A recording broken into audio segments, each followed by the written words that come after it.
So I am back under the dash trying to install, these are the lower gauge clusters they're called.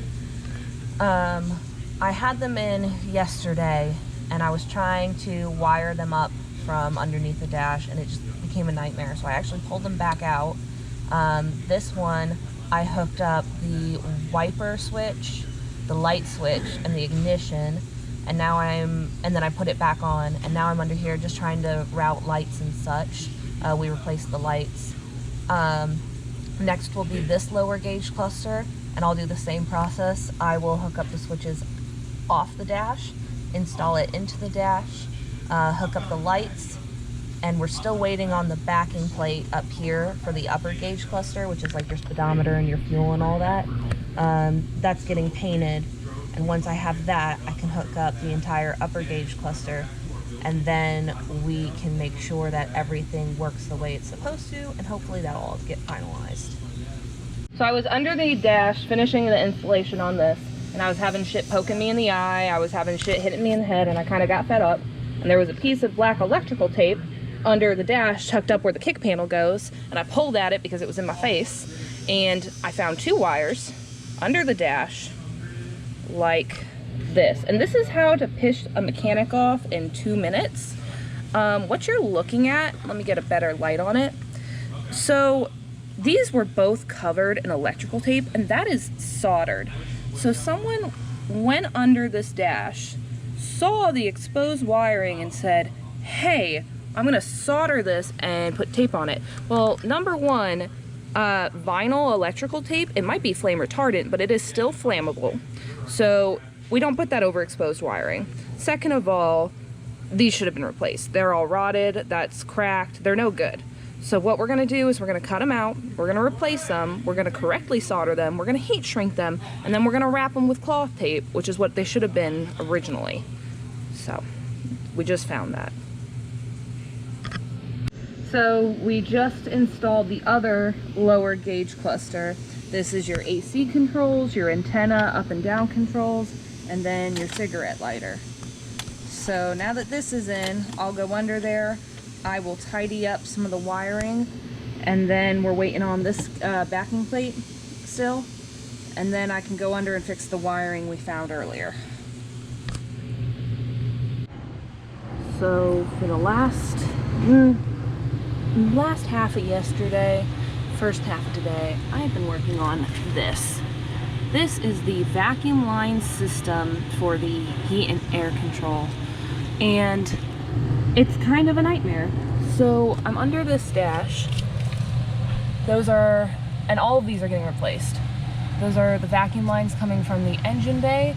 They go up to the controls up here, and I don't know if I can get under here and show you without getting caught, but there's a semicircle of vacuum lines there, all going to the same control. It's about 20 vacuum lines total, and they all run through the dash, and they go all the way across.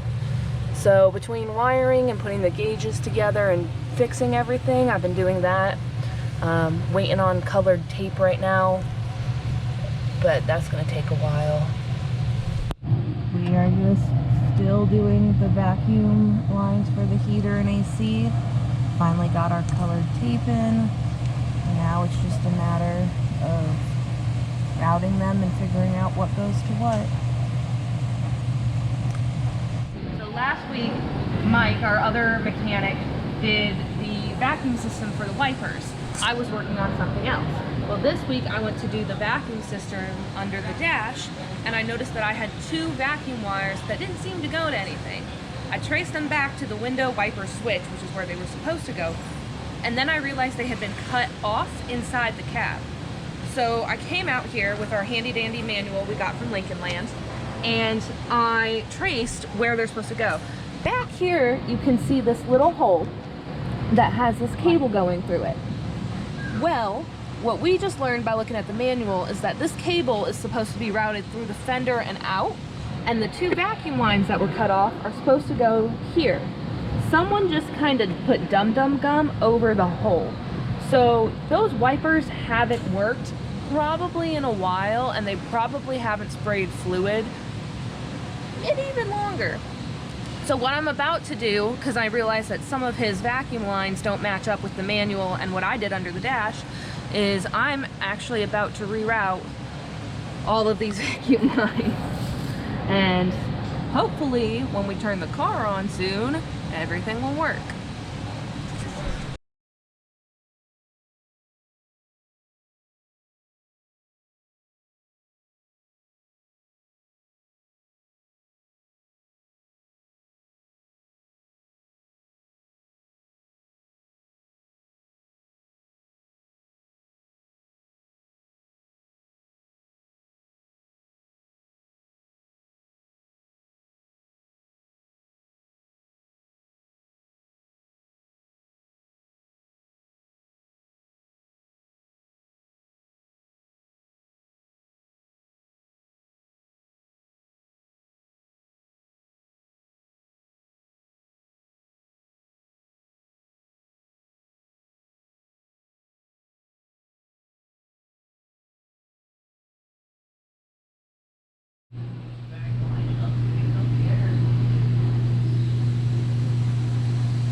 So yesterday we finished up the vacuum line system.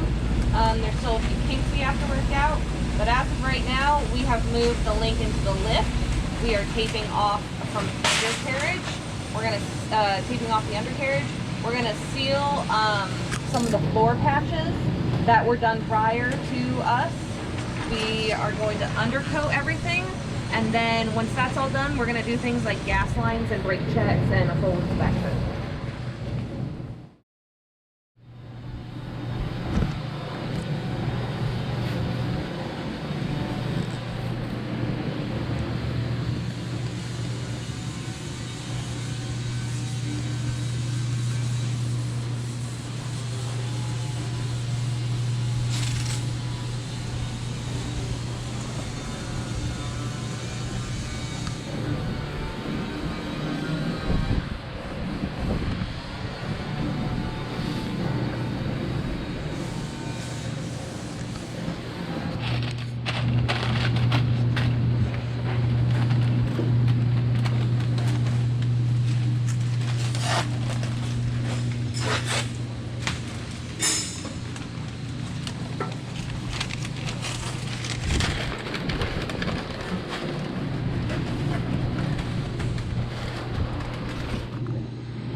Scott came rushing over.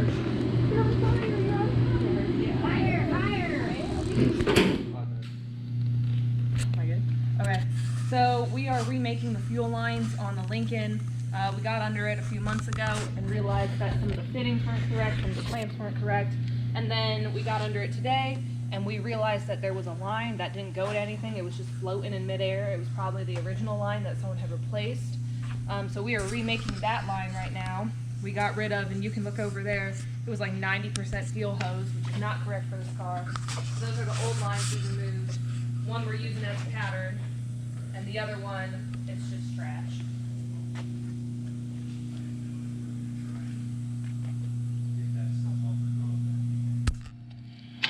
All right, well, I've got all the, well, not all the, but I've got the triangular Pullmax die fine-tuned in and making good contact all the way through up both sides and in the peak. Something unexpected that Mark and I ran into when we were first starting to work this piece. This is the passenger side quarter, so that was where there was an impact on the car and it twisted this piece up really good for us, you know, in this kind of fashion. And when we were working that out, it transferred the twist into kind of a snaking of the trim piece. You might be able to see it a little bit here. I was able to work out quite a bit of the snaking by putting a guide on the Pullmax to keep it nice and level and straight. and then I'm just kind of pulling against the curves, and just kind of playing with the impact, strength, and positioning. But it's working out pretty good, and just takes some time.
So we've actually done a lot today. We removed the old fuel lines. We started replacing them. Unfortunately, we're still waiting on like rubber lines and stuff.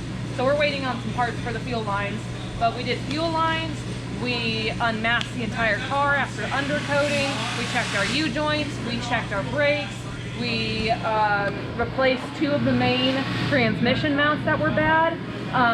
We're waiting. Mike's gonna bring us some of the round circular ones that go for these are for the cross members. Those are for the cross member, and you can see they're cracked, they're done. So Mike's bringing us some of those tomorrow so we can finish up the transmission mounts. That's the last one. We painted some of the components, and then right now I am putting in the inner fender skirts. I can't do that side until we finish the fuel lines, but I'm putting in this inner fender well, and hopefully everything is going to go smoothly from here on out.